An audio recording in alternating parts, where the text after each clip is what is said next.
I want to tell you how this simple drawstring bag changed everything for my Ironsworn campaign. Over a year ago, I started an Ironsworn campaign with me as the guide or game master. I started sending out messages to see if I could drum up some players, and I was actually surprised that a bunch of people ended up being interested. Overall, I ended up with 6 players. If you're not familiar with Ironsworn, it's a role-playing game that's really geared toward solo and co-op play and usually works best with smaller groups. When I say small, I'm talking about like 2 players and a guide, or maybe 3 players if you're playing cooperatively. So by having 6 players, I kind of messed up. But I figured it is what it is. We started playing and everything worked pretty well until it didn't. And to be completely fair, I'm not putting any blame on Ironsworn. It's a great system and it's held up really well for as much as we're pushing its limits. But there was one major crack that started to show in the match mechanic. In Ironsworn, you roll 1d6 and 2d10 to check for success. If your 1d6 plus bonuses beats both d10s, it's a full success. If it beats only one, it's a mixed success or a partial hit. If it beats none, it's a hard failure. But in Ironsworn, when the D10s match, it's supposed to amplify the result, be it a success or a failure. I absolutely love this mechanic, especially if you're playing solo or with just a few players, since there will be fewer rolls overall and the chance of the D10s matching is pretty low, but it still happens often enough to matter, just not too much to break the game. Now when you ramp things up to 6 players rolling a bunch throughout each session, you've got a problem. Matches start happening all the time. As the game master or guide, this presented a problem for me.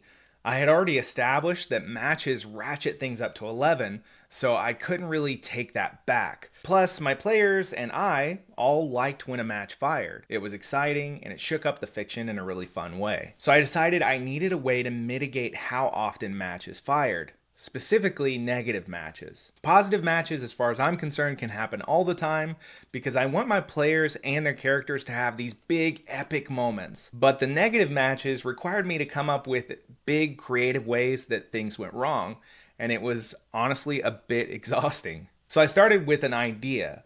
What if when a match was rolled, instead of immediately firing it, I ticked a progress track or something like that, and then once it reached a certain point, or I rolled against it and succeeded or failed, then the match would fire. In Ironsworn, there's a progress track mechanic which I was going to use for this, but I wanted something a little more tactile and visual, and that's where our handy dandy drawstring bag comes in. So I grabbed some clear acrylic gems from the dollar store, and I threw them in the Crown Royal bag I showed you at the beginning of this video, which I just had sitting around because, yeah, I'm a nerd. I also had some red acrylic gems, which I put into this dice tube, which I don't remember if I bought the dice or one of my players did, but this tube ended up being our red gem holder. So the pieces were all in place and it was time to put them together. And to be honest, I was not really anticipating how well this would work. So I take my 10 clear gems and threw them in the bag. The 10 red ones went into the dice tube and stay on display so that all the players can see how many are left. It's kind of like a clock with a clear visual indicator, or like a health bar almost. Anytime a negative match is rolled, I take a clear gem out of the bag, replace it with a red one, and then a few magical things happen. Everyone braces themselves, imagining all the terrible stuff that could happen if they pull a red gem out of the bag. I shake up the bag, mix the gems really well, and turn to the player who rolled the match. Then I hand them the bag. They almost literally hold their breath, reach in and grab a gem, and everyone is just waiting to see what they pull out. They pull it out, hold it up, and everyone sighs in relief because it's clear this time. The match does not fire, for now. But the pile of red gems in the tube in front of me has gotten smaller, and everyone knows next time they might not be so lucky. The amount of fun tension this has added to our game has been almost transformative. It reminds me of like a board game with a big Hail Mary roll right when it's down to the wire. The anticipation, the excitement, the triumph or defeat, it just adds so much drama to the gameplay. And it may just be the way that I play them, but I find that really collaborative games like Ironsworn, even when I'm acting as the guide, can sometimes lack this gamey type of weight. Some of that's probably because, I play really collaboratively and the rules are a little flexible, maybe more so than they should be. But some of it's also due to the nature of playing in a world of your own creation. I think it just makes the stakes feel a little bit lower unless you have some mechanics and chaos to lean on to really throw a wrench in the works every once in a while. And for me, this takes the whole idea of a fail with a match in Ironsworn and makes it way more impactful than if I was just coming up with stuff every single time it happened. Now we have this kind of ticking clock that is using a really fair mechanic that's not just in my head, so everyone has a chance to see kind of what's happening over time to their odds of a really bad thing happening. So as part of this video, I decided I wanted to upgrade my hardware for this little mechanic at our table, so that's what I'm gonna do next. Let's jump over to the game table and we'll do some arts and crafts. All right, so here's my haul from the dollar store. The thing that kind of sparked me to think about doing an upgrade to my little drawstring bag was these little vases. The opening's about perfect for one of these gems, but also I found a few other things that might fit in there. These reminded me of this pool game I played years ago where there's like a container with a bunch of numbered pieces in it and you randomly dump them out and it assigns you which pool balls you have to hit. But I thought what would be cool is to paint these and use these as my vessel for holding my randomizers. For randomizers, I got some round wooden beads, which I wasn't sure if these square ones would work, so these are kind of a backup. Then I got these strings of square ones. They're also beads, but they reminded me of dice, so I thought that might be kind of cool. And then of course I got my old trusty acrylic gems. I got red, clear, and blue. And then for the vases, I got some Mod Podge to kind of seal them if I decide to paint them, or if I just want to seal them because the texture is really unpleasant right now. And then I got just some brushes. So basically what I want to do is decide a theme for each of these vases and then kind of set them up that way. Maybe I could use one for positive things and one for negative things. I'm not really exactly sure what I'm gonna do just yet, but I need to decide which one to do first. And I think I'm gonna do this one because it's got some cool angles, which means I can dry brush on there and make those edges stand out. And I'm gonna pick out some paints to start with on this because I do wanna paint it and then I'll seal it with this. So we've got our brush. Let's see what kind of paints I have found. Got orange, purple. I'm looking for kind of a light blue.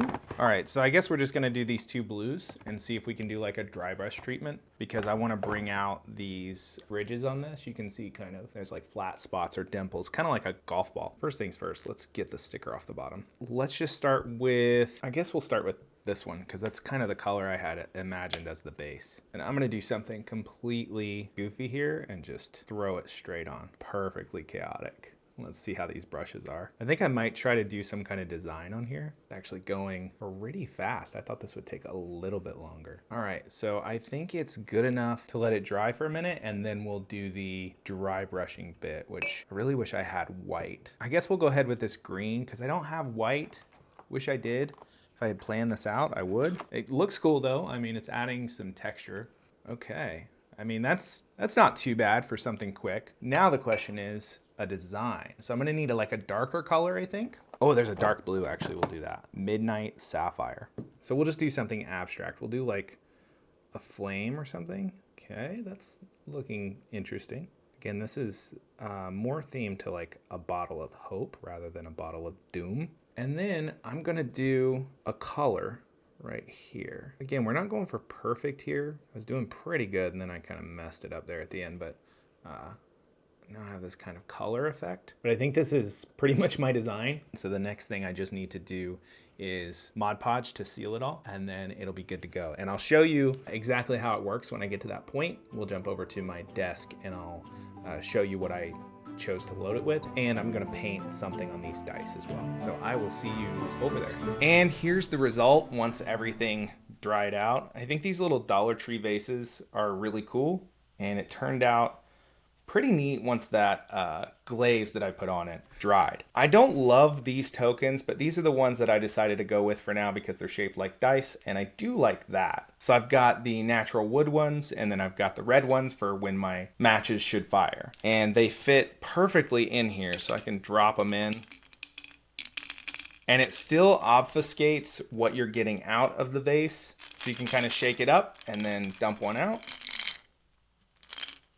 And it still adds that sense of suspense. So you can do this with any kind of token-based vessel. Just throw some tokens. I like using 10 and 10, so you're ratcheting the chance of the bad thing happening up by 10% every time you take your bad thing token and replace a good thing token in your vessel. The other thing about these little dice-shaped things is that they're actually beads, so they have a hole through the middle, which means I can take like a skewer stick or something and actually display these on the table just like I do my red gems, which is really important for, I think, making this an exciting mechanic for the entire table. And even my players that play remotely via Discord, they get to engage with this because it's so visual and they can see it on the webcam.